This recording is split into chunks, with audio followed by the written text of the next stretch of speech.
வணக்கம். பொருளாதாரம்னா வெறும் numbers, charts, graphs மட்டும் நம்ம நினைக்கிறோம். ஆனா உண்மையில அது நம்ம வாழ்க்கையோட லாஜிக். நாம தினமும் எடுக்கிற சின்ன சின்ன முடிவுகள்ல இருந்து ஒரு நாட்டோட பெரிய கொள்கைகள் வரைக்கும் எல்லாத்தையும் இயக்குறது எது? வாங்க நாம சேர்ந்து அதை பத்தி தெரிஞ்சுக்கலாம். இந்த ஒரு கேள்வியில இருந்து தான் எல்லாமே தொடங்குது. நீங்க எப்பவாவது யோசிச்சு பார்த்திருக்கீங்களா? ஏன் நம்மால நமக்கு வேணுங்கிற எல்லாத்தையும் வாங்க முடியல, இல்லனா எல்லாத்தையும் அனுபவிக்க முடியல? இது ஏதோ உங்களுக்கும் எனக்கும் மட்டும் இருக்கிற பிரச்சனை இல்ல. இது மனுஷங்க எல்லாருக்கும் இருக்கிற ஒரு அடிப்படை பிரச்சனை.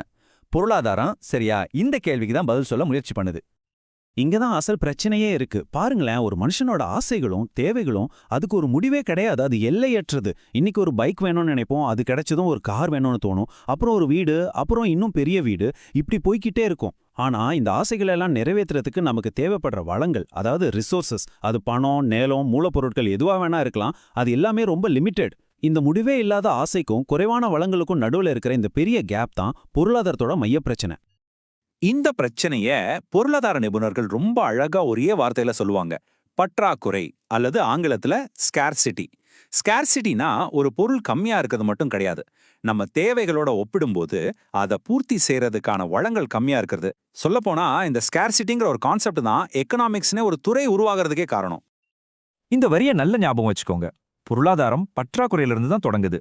ஒருவேளை ஸ்கேர்சிட்டியே இல்லைன்னு வச்சுக்கோங்களேன், நமக்கு வேணுங்கிறது எல்லாமே கிடைச்சிடும். அப்போ நாம எதையுமே தேர்ந்தெடுக்க வேண்டிய அவசியமே இருக்காது. அப்படி ஒரு நிலைமை இருந்தா பொருளாதாரம்னே ஒண்ணு தேவைப்பட்டிருக்காது. சரி, இப்போ ஸ்கேர்சிட்டி இருக்கிறதால நம்மளால எல்லாத்தையும் அடைய முடியாதுன்னு தெரிஞ்சு போச்சு. அப்போ நாம என்ன பண்ணியாகணும்? நாம எதையாவது ஒன்னா தேர்வு செய்ய வேண்டிய கட்டாயத்துல இருக்கோம். ஒவ்வொரு தடவையும் நாம ஒரு விஷயத்தை தேர்ந்தெடுக்கிறப்போ நாம வேற ஒரு விஷயத்தை இழக்கிறோம்.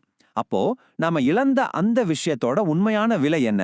அதைத்தான் நாம இப்போ பார்க்க போறோம். இந்த கான்செப்டுக்கு பேர் தான் வாய்ப்பு செலவு அல்லது ஆப்பர்ச்சுனிட்டி காஸ்ட். பொருளாதாரத்துல இது ரொம்ப ரொம்ப முக்கியமான ஒரு ஐடியா. சிம்பிளா சொல்லணும்னா, நீங்க ஒரு முடிவு எடுக்கும்போது நீங்க விட்டு கொடுக்கிற அடுத்த சிறந்த வாய்ப்போட மதிப்பு என்னவோ அதுதான் உங்க ஆப்பர்ச்சுனிட்டி காஸ்ட். இத ஒரு சிம்பிளான உதாரணத்தோட புரிஞ்சுக்கலாம். உங்க முன்னாடி 2 சாய்ஸ் இருக்குன்னு வச்சுக்கோங்க. ஒன்னு ஒரு பரீட்சைக்காக படிக்கிறது, இன்னொன்னு ஒரு பிரைவேட் கம்பெனில வேலைக்கு சேர்றது. நீங்க படிக்கிறேன்னு முடிவு பண்ணிட்டீங்க. அப்போ உங்களோட ஆப்பர்ச்சுனிட்டி காஸ்ட் என்ன தெரியுமா?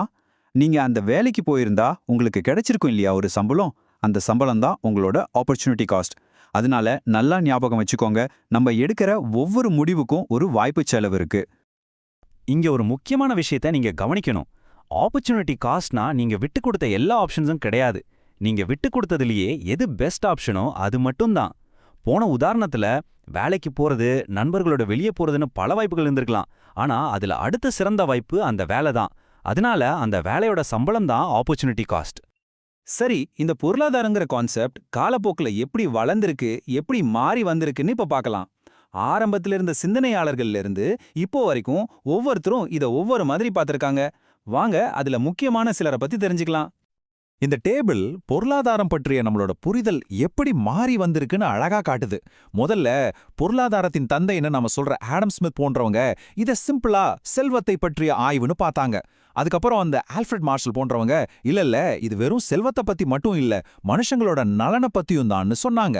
ஆனா இன்னைக்கு நாம பார்க்குற மாடர்ன் பொருளாதாரம் லைனல் ராபின்ஸ் சொன்ன மாதிரி பற்றாக்குறை மற்றும் தேர்வை பற்றிய ஒரு அறிவியல், அதாவது the science of scarcity and choice அப்படிங்கிற பார்வையில தான் இருக்கு.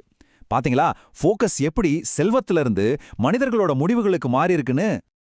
அடுத்ததா பொருளாதார நிபுணர்கள் பிரச்சனைகளை 2 அலகலகு லெவல்ல பார்ப்பாங்க. ஒன்னு ரொம்ப கிட்டக்க போய் தனித்தனியா பார்க்கறது, இன்னொன்னு ரொம்ப தூரத்துல இருந்து மொத்தமா பார்க்கறது. இதைத்தான் மைக்ரோ எக்கனாமிக்ஸ் மற்றும் மேக்ரோ எக்கனாமிக்ஸ்னு 2 முக்கிய பிரிவுகளா பிரிக்கிறாங்க. சுருக்கமா சொல்லணும்னா மைக்ரோ எக்கனாமிக்ஸ்ங்கிறது ஒரு மரத்தை பார்க்குற மாதிரி. அது ஒரு தனிநபர், ஒரு கம்பெனி, இல்லனா ஒரு பொருளோட விலைன்னு சின்ன சின்ன விஷயங்களை பத்தி படிக்கும். ஆனா மேக்ரோ எக்கனாமிக்ஸ்ங்கிறது ஒரு பெரிய காட்டை மொத்தமா பார்க்குற மாதிரி. அது ஒரு நாட்டோட ஜிடிபி, பணவீக்கம், வேலையில்லா திண்டாட்டம்னு ஒட்டுமொத்த பொருளாதாரத்தையும் பத்தி ஆராயும். இந்த டேபிள் பார்த்தா உங்களுக்கு இன்னும் தெளிவா புரியும். இப்போ பாலோட விலை ஏன் ஏறுதுன்னு நீங்க பேசினா அது மைக்ரோ எக்கனாமிக்ஸ்.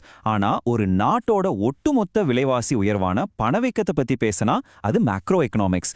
அதே மாதிரி உங்களோட தனிப்பட்ட வருமானம் மைக்ரோனா, நாட்டோட மொத்த வருமானம் மேக்ரோ. ரொம்ப சிம்பிள் இல்லையா?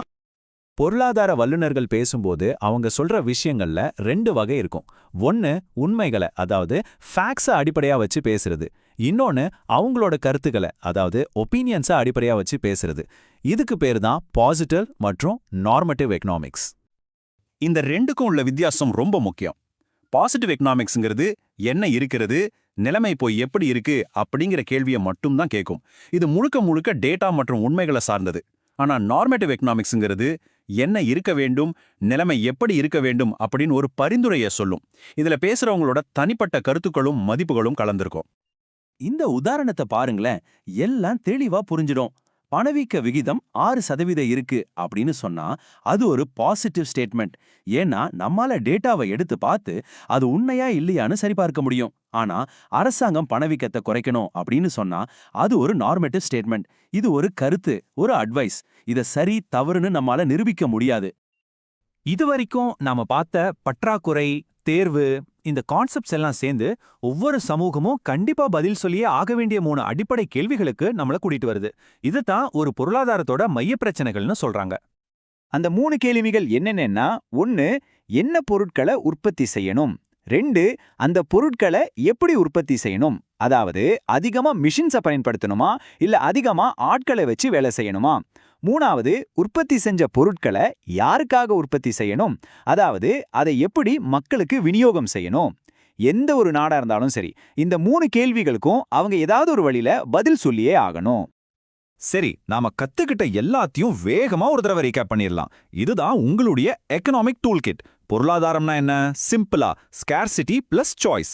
ஆப்பர்ச்சுனிட்டி காஸ்ட்னா நீங்க விட்டு கொடுக்கிற அடுத்த சிறந்த விஷயம். பொருளாதாரத்தின் தந்தை யாரு? Adam Smith. இது ஒரு சோஷியல் சயின்ஸ். பாசிட்டிவ்னா உண்மை, ஃபேக்ட். நார்மேட்டிவ்னா கருத்து, ஒப்பீனியன். கடைசியா மைக்ரோ தனிப்பட்ட விஷயங்களையும், மேக்ரோ ஒட்டுமொத்த பொருளாதாரத்தையும் ஆராயுது. இப்போ இந்த அடிப்படைகள் உங்களுக்கு நல்லா தெரியும். இந்த முழு விளக்கத்தையும் நீங்க பார்த்த இந்த நேரத்துல நீங்க வேற எத்தனையோ விஷயங்களை செஞ்சிருக்கலாம். ஒரு படம் பார்த்திருக்கலாம், இல்ல நண்பர்களோட பேசியிருக்கலாம். அதனால இப்போ உங்களுக்கு பொருளாதாரம் தெரியுங்கிறதால நான் உங்ககிட்டயே கேட்கிறேன், இந்த விளக்கத்தை பார்த்ததற்கான உங்க ஆப்பர்ச்சுனிட்டி காஸ்ட் என்ன? யோசிச்சு பாருங்க. அடுத்த முறை சந்திக்கலாம்.